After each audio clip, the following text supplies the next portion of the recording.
All right, let's add the second floor. I'll switch to the second floor plan view and activate the floor tool.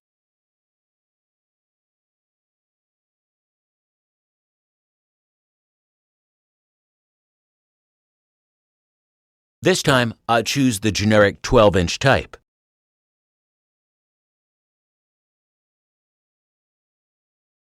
I want this to be on the second floor level, room bounding, with no offset. Using pick walls again, I'll create the boundary using the interior walls of the building. This time, I want to make sure the Extend into Wall Core checkbox is enabled.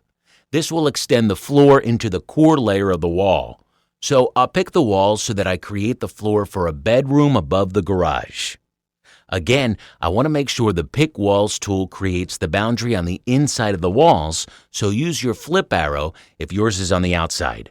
Now, I can trim and extend to clean up the boundary. Remember, click to keep.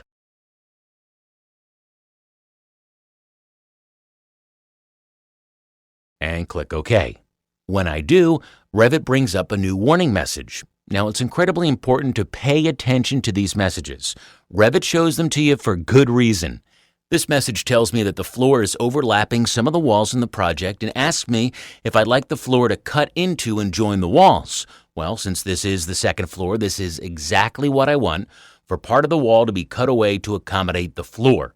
We'll see what I mean in more detail in a little while when I create section views. I'll go ahead and click Yes. Next, let's add the second floor in the main room.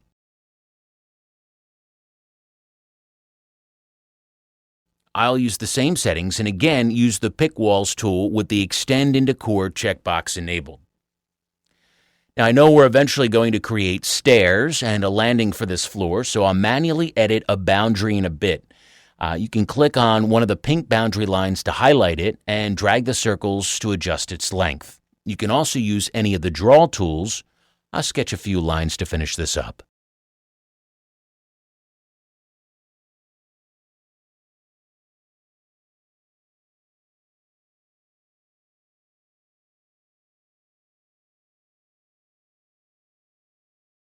Once this boundary looks the way you want and is both clean and closed, I'll click the green check to finish the floor. This time, when Revit asks if I want walls that extend up to the floor to be attached, I'll click Yes, because I know for a fact that I want the first floor interior walls to attach to the floor. It asks again if I want to cut the geometry. I'll again click Yes. Finally, let's add 2 more floors for some balconies. I'll choose the Floor tool, and this time choose Concrete on a Metal Deck as the type.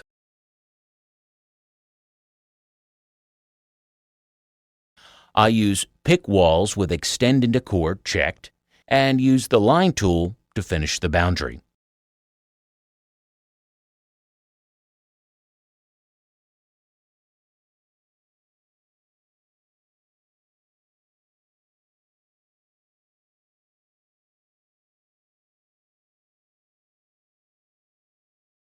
I'll use Trim and Extend to clean it up,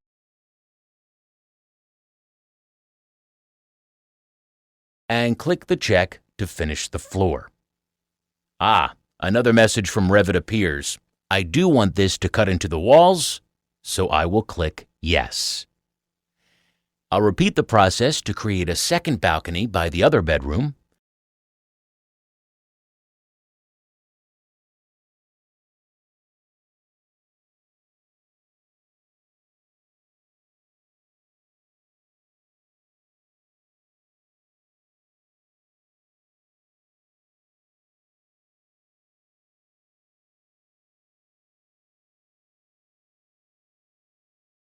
Same deal with the message.